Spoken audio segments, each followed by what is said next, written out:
ఇప్పటివరకు ఎన్నో ఎదుర్కొన్నా.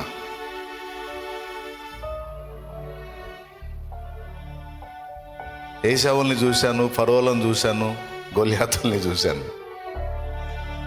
ఎదురైన ప్రతిసారి కంగారు, ఆందోళన అవి నన్ను దేవుని పాదాల దగ్గరికి వెళ్ళేటట్టు చేశాయి. ఫలితంగా అవన్నీ నా మహిమకు కారణమయ్యాయి, నా ఘనతకు కారణమయ్యాయి. పక్కా నేను అనుభవాలు నేర్చుకోవడానికి అవి ఉపయోగపడ్డాయి.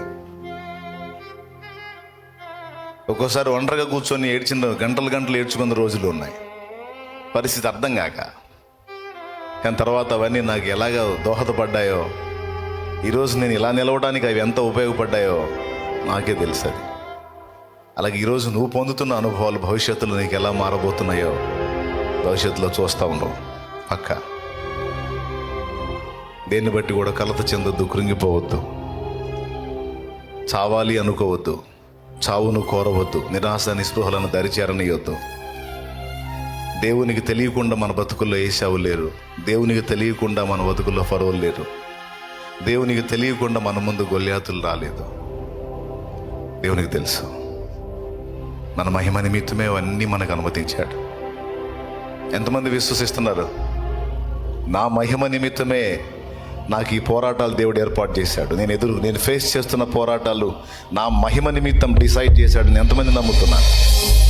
మీ నమ్మిక చొప్పునే మీకు జరుగునుగాక, మీ నమ్మిక చొప్పునే మీకు జరుగునుగాక. ఆమేన్. ప్రార్థన చేసుకుందాం. పరిశుద్ధ తండ్రి, నీకు వందనాలు.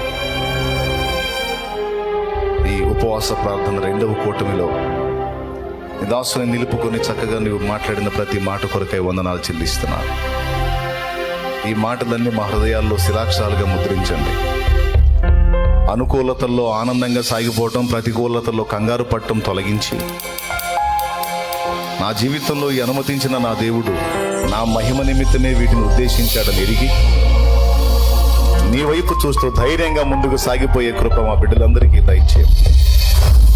ఎంతమంది ఉపవాసంతో నీ పాదాల దగ్గర కనిపెట్టుకున్నారో వారందరికీ కూడా నాయన ధైర్యాన్ని, ఆదరణను, స్వస్థతను, రెట్టించిన ఉత్సాహాన్ని దయచేయండి.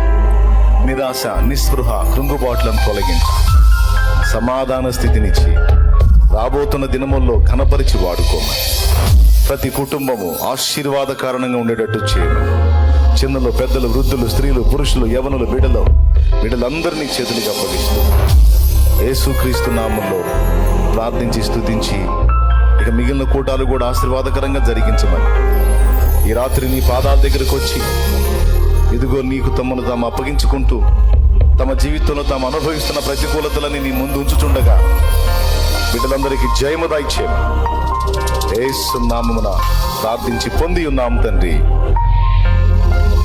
ఆమేన్.